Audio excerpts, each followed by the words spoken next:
Again, we apologize for that glitch. We're gonna go ahead and pick back up where we first started, or sorry, where we left off, which was the question on the funding. So again, what are the rules on utilizing domestic violence grants or funding for survivors of human trafficking? So Peg, if you were in mind and kind of restarting that, just I don't know how much people got from it, because I think that's what broke off. So we'll go ahead and start there again. Okay. So what I was saying before we got interrupted was that a lot of times the rules are going to be set by the funding that the program gets. So OVW, which passes through the Violence Against Women Act money, they have specified that their funds should be used to serve survivors of domestic violence, sexual assault, stalking, or dating violence. And what they have acknowledged is that oftentimes trafficking programs will be looking to help their clients access domestic violence programs. And they understand that oftentimes survivors of trafficking have also experienced domestic violence or sexual assault or stalking or dating violence, which of course would make them eligible to be served by a program that's funded by OVW. The one thing that they have stipulated is that their funding doesn't specifically cover survivors of labor trafficking. So if you're serving someone who hasn't also experienced domestic violence or sexual assault, then they may not be eligible for a domestic violence program. But the likelihood is that they have, if they've been a survivor of trafficking, and they probably should be eligible through those eligibility criteria. HUD has made their funding a little bit broader in that they agree that their programs should serve survivors of trafficking. They just expanded their definition to include that, I think, last year. And so one of their definitions of homelessness includes survivors who are fleeing domestic violence, but they also recognize that that includes survivors of trafficking. And so they should have access to HUD-funded homeless housing programs. Finally, the Department of Health and Human Services, which administers the Family Violence and Prevention Services funds, which goes to fund domestic violence shelters specifically. They are probably the most flexible, and they really do want their funding to serve survivors of domestic violence, but they have a very broad take on that sort of definition. And they understand that their funding goes to serve programs that, or goes to fund programs that should also serve survivors of trafficking. So there actually is a fair amount of flexibility. Local funding may have different stipulations, and it's just really important for you all to understand what the requirements of each program that you're hoping to work with, what they're working under, and understand what those funders require. Perfect. Thank you so much, Peg. That was extremely helpful. The next question, Darcy, if you can start us off, is how can service providers avoid stepping on each other's toes when they are serving the same population? So Darcy, as well as after that, Sean and Peg, feel free to chime in. Sure. Can everyone hear me? Can you hear me, Karen? Yep, we can hear you. Okay, great. Just making sure there weren't any more glitches. Hi, everyone. So I think this is something we all try to avoid, regardless of who we're trying to partner with. And so I have a couple of recommendations. The first is create MOU relationships, memorandum of understanding, before you start sharing clients. Sometimes that's easier said than done, but it's a lot easier to talk broadly about who does what, who what you can and cannot do when you don't have kind of the emotional urgency of a client that you're trying to serve.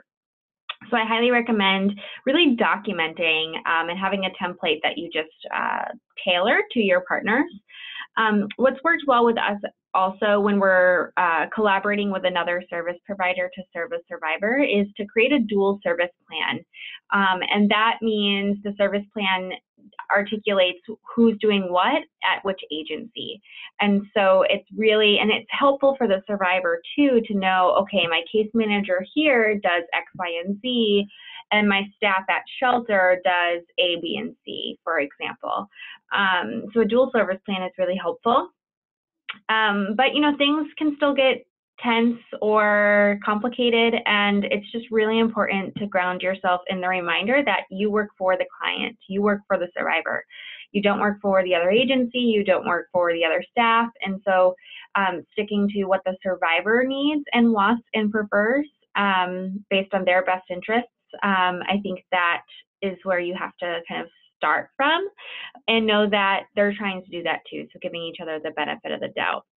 And lastly, you know, if things start to get really tense, which can happen, remember you don't have to do it alone. Pulling in your leadership and asking for their leadership to come to the table to figure out how to work collaboratively can be really helpful. So don't try to navigate it alone if you feel like you're unable to do so. Great, thank you. That's very useful information. The next question, Darcy, if you could also guide us through this, is how can we share information between domestic violence programs and anti-trafficking service providers with the consent of the survivor? What are some of those steps to take? Sure. So always have a release of information, which shouldn't just be a piece of paper with a signature on it in their case file. It's really a tool to have a conversation with the participant about what they are comfortable with you sharing and what they're not comfortable with you sharing, and that should be documented. And empowering that survivor to share information themselves as well. Sometimes, you know, it is you sharing something with the other service provider, but in many instances, the survivor should be empowered to share whatever it is that they want shared, and you can help them have that conversation, whether it's their attorney or another service provider, depending on kind of what the information is. And then going back to the Memorandum of Understanding or MOU, you can talk about that in those meetings to say, what does confidentiality look like here? And to have this shared understanding that if we say we can't share that information, we're not just trying to be jerks, right? We can't share the information because our client, the survivor, has asked us not to. And we also have to remember that survivors can void their release of information at any point. They may say, sure, you can talk to my shelter staff today, and then tomorrow I'll be like, I don't want you talking to them anymore, in which case what we do is we void the release of information in case note that it no longer remains valid. And if they continue to ask us to communicate, we would start a new release of information. So it's just it's a tool to dialogue and to document. I also want to flag that there is a Freedom Network Training Institute webinar on confidentiality that I can plug, and we can probably send the link around, I'm assuming. But it's another good kind of resource to talk about consent and confidentiality.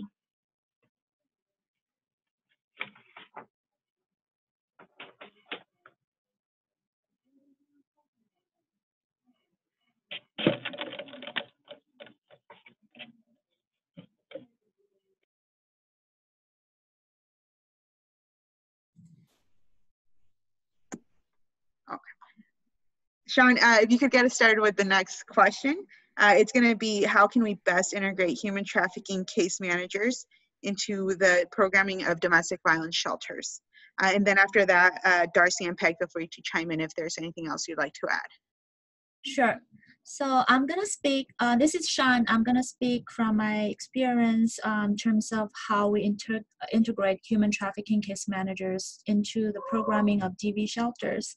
So one of the womankind strength is that we have our HT program sit within our agency, so we can constantly engage in conversations between program managers about the program needs and updates. We have this monthly program alliance meeting. So during those meetings, we will share a one-pager of each program's updates and trends. So in that meeting, we can constantly have that conversation. So that's one of the things. And another thing about Womankind is like we are not a huge organization. We are not also small, so it's medium size, and all the program managers are working in the headquarters. So because of this arrangement, it is very convenient for us to get hold of each other and then share information and communicate whenever there is a issue. I also wanted to mention when the case is identified prior to survivors entering the DV shelter program, there are preliminary conversations between HT program and DV program around service needs and around the nuance of case. So this can help DV programs create an implementation plan or framework to better tailor the needs of HT survivors. And I think I mentioned in the previous webinar is a DV program can always be transparent of program eligibility criteria and then program expectations to explain the rules and resources so the clients can better, we can help the advocates to better prepare the clients. And during their stay, it's always good to have some levels of joint session, not only discuss case needs, but also clarify the roles and responsibilities between the case managers and the DV program staff. So we, because of the language needs, we might still continue to have the HT case manager take over the case, but we always gonna honor the client's request. So no matter who will take the lead in case management, both programs can play a part, can play a role in coordination of care, etc. And then after they leave the shelter, there's still gonna be coordination in terms of continuing care and aftercare plan. Thank you. And Darcy and Peg, if either of you have anything to add, feel free. Okay, if not, we can go ahead and move into the next question. Darcy, we'll start with you, and then Peg and Sean, feel free to jump in as well. What are some tools that you have used to increase advocacy and communication between anti-trafficking programs and domestic violence programs? Thanks, Karen. And I apologize, I think I was muted. I just want to add one more point to the last question, if I may. So I also know that in some programs we worked with, what has been helpful, if you are kind of really keeping, you know, these case managers over here have trafficking cases and these case managers over here have DV cases, making sure you have a space for all of that staff to meet and discuss, maybe do a case consultation meeting monthly. What we've heard from programs that set up their meetings like that is a DV program will start to give a case consult about a client, and the trafficking staff will be like, those are red flags for trafficking. They're now eligible for even more kind of support and services. So I just wanted to chime in and add that opportunity as well. Yeah, that's important. But now I can answer the question you wanted me to answer. Sorry. So the tools. So I don't have a lot of kind of tangible tools to share or to link to. I do think the power and control wheel is helpful, especially if people are having a hard time seeing the connection or intersectionality. But I really think, you know, dialoguing, starting a dialogue in your communities, not coming in with assumptions. I shared on the webinar that I kind of walked into a meeting with all of our DV providers in the state with a lot of assumptions that they were bought in, they understood why I was there, and they were aligned, and that was not the case. So be at the table, be at their tables, invite them to your tables, depending on if you're on the DV side or trafficking side, and really just listen to what's going on and what's needed, because there's so many gaps out there. I think we can do a much better job together in filling than separate. Yeah, this is Sean. I think I can also add on this in terms of the tools. I do highly encourage both programs should sit in each other's coalition to learn the trends and updates, and also cross-training can be provided to offer both programs toolkits. And Darcy mentioned about power and control. I definitely think that is helpful. And also, I think we can always participate in our various outreach events, so to start the relationship building. Great, thank you so much. That's extremely useful. The next question, Darcy and then Sean, if you could also chime in, is how can domestic violence programs collaborate on labor trafficking cases? Sure. So Peg mentioned this earlier about sometimes it's funding that restricts this ability. We have seen this become a little bit tricky on the ground as well, because there's often kind of a requirement or a need to show intimate partner relationship, and employer falls outside of that. But I think, you know, this isn't going to happen overnight, what I'm about to share, but I do think educating not only your communities and your partners, but your funders around, you know, yes, it's an employer relationship, but it's not a traditional employer relationship in which, you know, we all are operating under in our roles currently. They're often, you know, their housing is often controlled or with the employer. There's so many kind of intersectionalities there. And also, to Peg's point earlier, we know labor trafficking survivors have experienced or often have experienced either domestic violence or sexual assault or some other gender-based violence. And so they may be presenting at your door or over the phone saying, with the indicators of labor trafficking, but making sure you have a trauma-informed assessment to maybe unpack some of the other victimizations that they've had, so that you're not closing a door on them when perhaps it should remain open given what they've experienced. But the caveat there is, what are your rules around when was that? I know some of our programming here tells us, oh, it's been too long since that victimization, they don't qualify.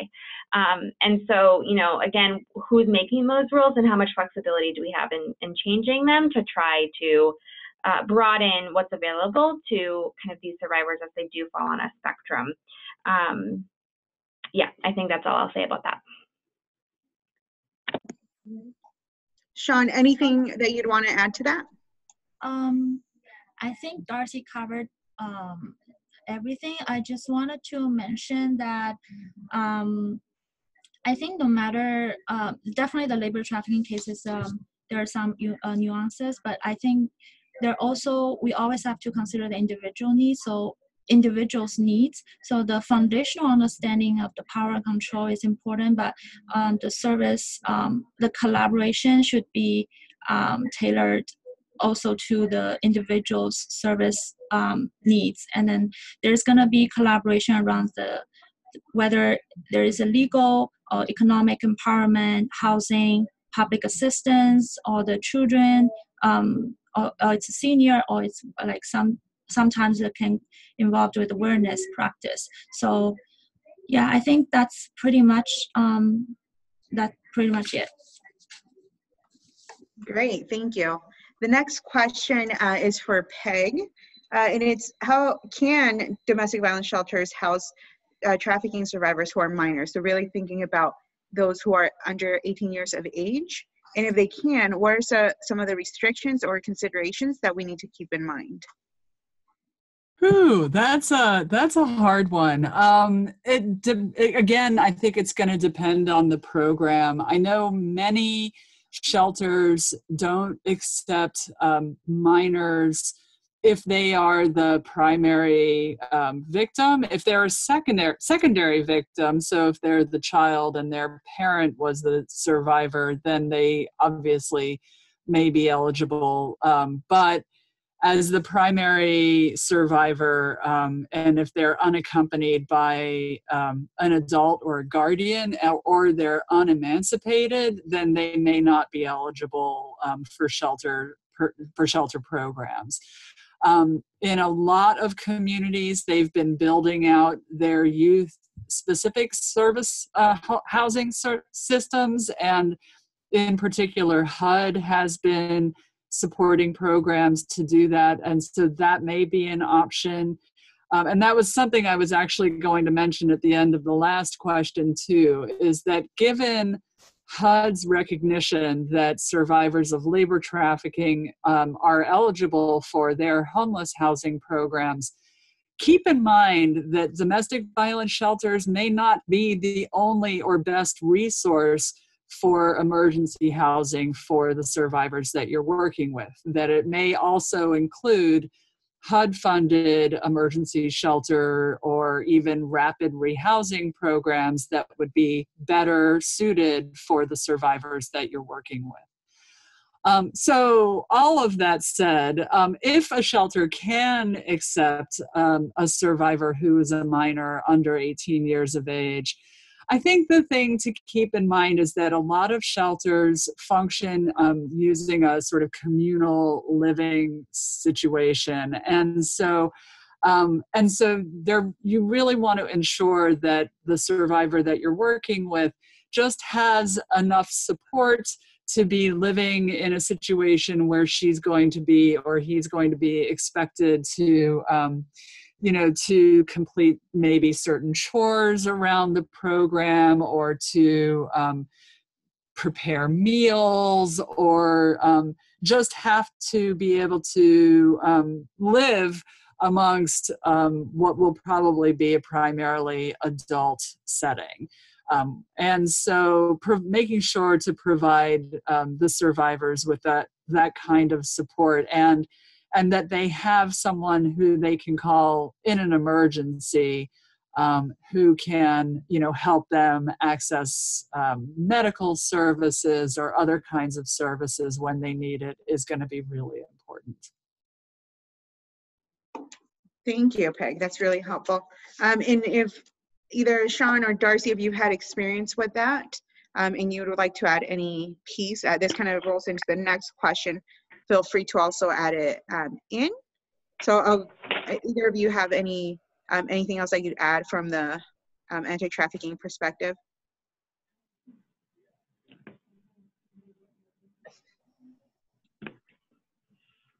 Oh, okay, great. So we'll move over to the next question, which is, how is collaboration for programs who are serving adults different than for those programs that are serving minors?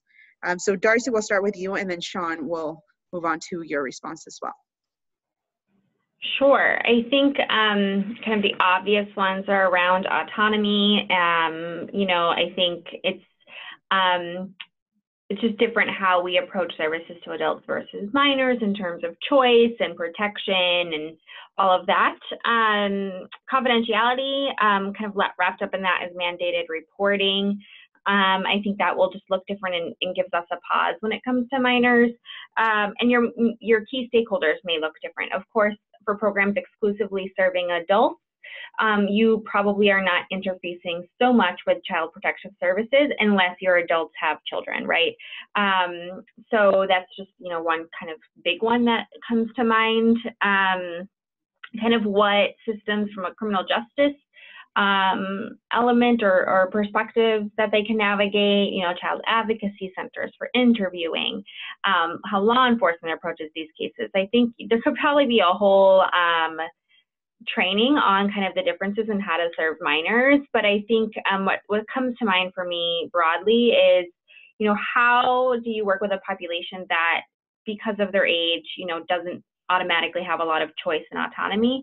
How can you still honor that and bring them in and be a partner in their case management or their services versus dictating to them? Because I think that can be what it feels like because of our mandates and our liability and all of that. So just remembering the trauma-informed piece, I think, is helpful.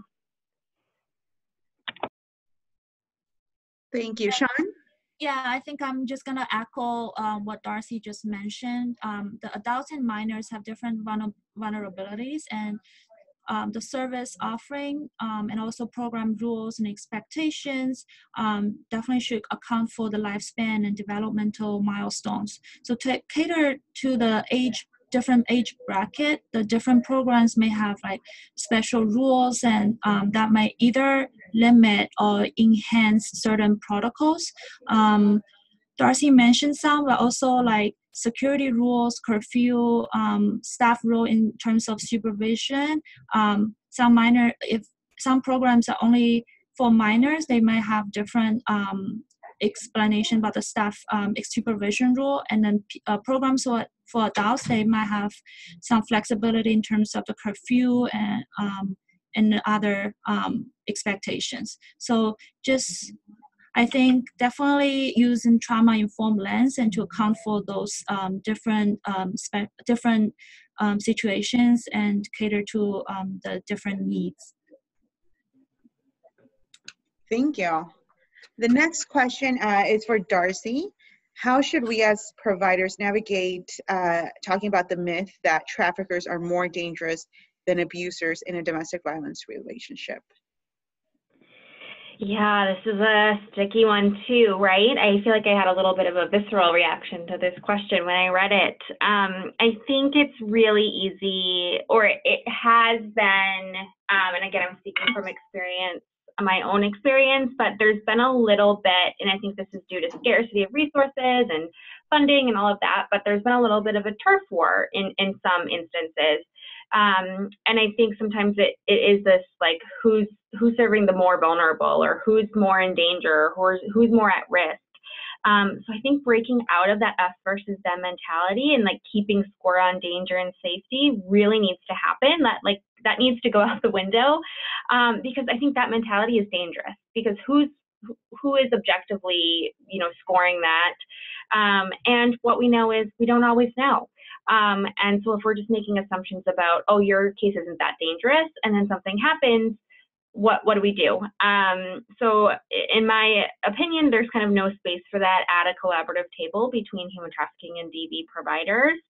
But I will say the time where I have seen it kind of come up in dialogue or conversations where it might make sense is if you're a provider trying to triage cases and prioritize cases.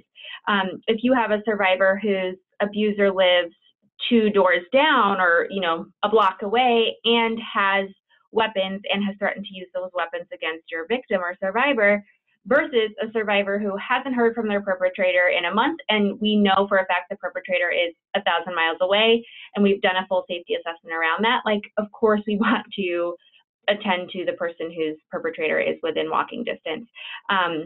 I think that's the only time it makes sense to talk about kind of danger and safety on like a scale, or who's worse or better off. Otherwise, I really think we need to kind of just understand survivors are vulnerable to violence, and let's start there for everyone. Great, thank you. The next question also, Darcy, if you could. Karen, can I just jump in on that real quick? Yeah. I love, Darcy, what you said, and that's so exactly right on target. And, I think we have to remember to trust survivors and get their input in terms of what is the degree of risk that they feel like they're facing as well. Because I think when we get into a game of, whose situation is more dangerous or who is more vulnerable, which is something that, funding restrictions certainly give rise to that as we're trying to, manage limited resources, rather than us collectively advocating to get more funding for all of our programs, and acknowledging that danger is a continuum, and that everybody needs help, according to their own need and to what they believe their situation is. So I just wanted to put that in. Thanks. Thank you, Peg. Yes, thank you for highlighting that. And definitely, as we continue to work through these partnerships, and the intention really is to collaborate and not to silo our movements or our programs, but to realize that in the end, we're all here for the same reason, that we want to help survivors. And that can look like many different ways, and victimization can look in very different ways as well. So thank you to both of you. The next question is also, Darcy, if you could lead us through this, is how do you prevent recruitment within shelters? Sure. I think the first step is accepting it's happening. I don't think any shelter is exempt from, it's kind of built like a castle where no one can get in or come nearby. It's happening, but also it's not just happening on your block, it's happening in the community. That's why this type of crime is in existence, right? And so instead of trying to find out who's doing the recruiting outside your door, I think you're better off educating your clients, giving them the tools to know their rights, know what a healthy relationship looks like, know what red flags look like in terms of abuse or exploitation, discuss safety plans with them, trust that they know what's best for their life, but also in order to avoid re-victimization or re-exploitation, we have to offer better alternatives. And you kind of set me up without even knowing it, Karen, to your point earlier or just now about silos. The silos that exist between service providers is creating a scarcity of resources, which is not creating a better alternative for survivors. I think about a survivor who I heard speak at a conference once, and it really kind of hit me like a ton of bricks. And she said, when I went into shelter, everyone, or group home as a minor, everyone there kept telling me, you're safe now, you're safe, I'm here to help you. And not 1 second of her time there did she feel safe. And I think we have to not assume, because we're here to do good and we're here to protect people, that they're going to receive that at the same level. And so we think we're the safe space, but they actually might think, given their victimization and their personal experiences and their lack of other options, that the people out there recruiting them have better options for them. And so how do we bridge that gap? Don't have those assumptions that you are the best place for survivors. And again, equip them with the tools to know their rights and to stay safe and happy and healthy and independent, and they get to define what that looks like for themselves. Thank you, Sean. Is there anything you'd want to add, or Peg, feel free to chime in here as well. If not, we can go ahead and move into the next question. This is for Sean. What are some best practices for safety planning by domestic violence shelters for survivors of human trafficking? Yeah, sure. So I think in terms of safety planning, basic rules is always important. Is always helpful. So in terms of when there is a crisis, where is the safe place to go, who to call, etc. But we always have to keep in mind the environmental effect, and then safety plan should be individualized to the unique needs of our survivors, regardless of the victimization type. Some of the best practice for safety planning I would like to share include confidentiality. But I do want to mention about how to account for cultural nuances, because confidentiality most of the time is a very Western terminology, and for some of the Eastern culture, they do not understand the nuances of confidentiality, how to really internalize why it is important, why keep it the address or keep the identity of the shelter or other residents. It's so important. So have that dialogue, have that conversation to explain the significance of confidentiality is important, and in trying to use their cultural perspective. And the second thing is developing a safety protocol in terms of how to respond to when ICE officer or other law enforcement officer show up at the door. So all this safety protocol should be in place. In terms of safety planning, definitely safety planning is not just the physical, but also the emotional safety. So to account for the nuances of HT survivors' needs, we definitely have to we have to take this in consideration in terms of the privacy and confidentiality, and then into the individual counseling sessions. And also technology safety is important. The various technology can be misused as a tool for abuse, but can also be strategically used to maintain safety.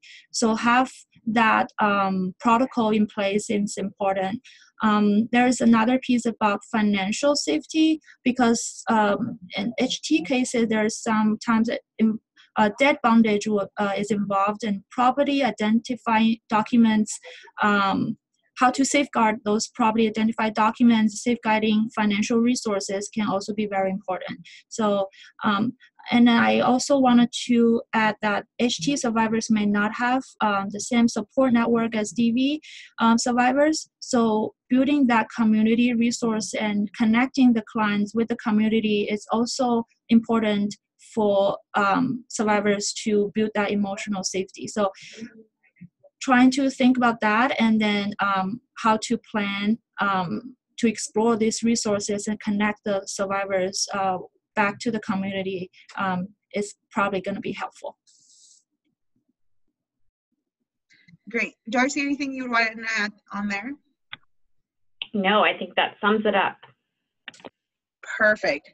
The next question, Darcy and Peg, is what are some best practices that you can share for co-housing trafficking survivors with domestic violence survivors? Peg, do you want to start? I was actually going to let you go for that. Okay, no problem, no problem. Yeah, I mean, I think my immediate answer is do it. I think, again, if you're taking anything away, is break down silos. And so if you can do it, if you can get buy-in from your leadership and your funders, do it. There's a shared experience of trauma and victimization and exploitation. And I think that's what we have to focus on. And we also heard on the webinar that sometimes it's hard to navigate because domestic violence victims get X, Y, and Z, and because of funding, human trafficking survivors get A, B, and C. And so if you're co-housing, there might be but she got this and he got this and whatever. So, you know, identify those up front, be transparent, and then work as an agency to try to to level the playing field, so to speak. If your trafficking survivors have access to gift cards to buy food, for example, and your DV survivors don't, how can you bridge that gap and just get all the resources so that everyone gets the same thing? And I will just say, if your barrier is your funder, we have so many brilliant people doing this work. It's time to educate our funders about this intersectionality, because I really think they're almost there. And we've already seen it in a couple of ways that Peg mentioned, that they're opening their eyes and broadening their definitions to be able to serve survivors across the spectrum. Hear, hear. I totally agree with that. And I don't really think I have anything to add, except that it is a process, and of educating the providers. I know at one point in time, and I've been doing this for a long time, that I really, you know, I came from a place where I thought, oh, I can't house survivors of a different kind of trauma with domestic violence survivors because they won't understand what domestic violence survivors have gone through. And I think, Darcy, you're right on the money that it's really about the fact that they have experienced that, you know, some kind of a trauma or some kind of a victimization, and that they can share support around. That doesn't have to look exactly the same. Perfect, thank you. Sean, the next question is for you, and it's, what experience have you had with collaborating with legal service providers? So I'm going to share some experience I had in the past. We have our own in-house team of immigration attorneys who can help clients with anything from T and U visa to VAWA applications. We also have the family law attorney to help with additional client needs. In terms of external legal service providers, we do receive referrals from them, and we also refer to them if our legal team is at capacity. Our advocates often will work with the clients during this time serving, not just to provide counseling and case management, but also to help in advocacy needs or preparing or debriefing for the legal appointments and interviews. In terms of housing, so for possible trafficking survivors, we provide Know Your Tenant housing rights workshops through our continuing partnership with other community community service providers. Wonderful. I don't know if other panelists have anything to add. This is just my own experience with the agency. Great. If nobody has anything else to add on that one, the next question, Sean, if you could also get us started on this one, is how do we help survivors to thrive in terms of education and training? So Sean, if you could start us, and then Darcy and Peg, feel free to chime in, since I know the DV field has been doing a lot of work on that already. Okay, so I definitely take education and training as pathway to empowerment. I think, first of all, increasing awareness is definitely the first thing. I think it's very important. We provide Know Your Rights workshops to help survivors to increase their awareness around their rights and benefit. We also think it's important to increase access to resources. This could include a language access to bring equity to this population we serve. One thing I wanted to highlight is I believe non-traditional training and education methods is just as important as formal training and education forms. So most of the time, survivors, especially from a different culture, they may not have access to those formal platforms. Programs should consider this and should come for both traditional and non-traditional pathways.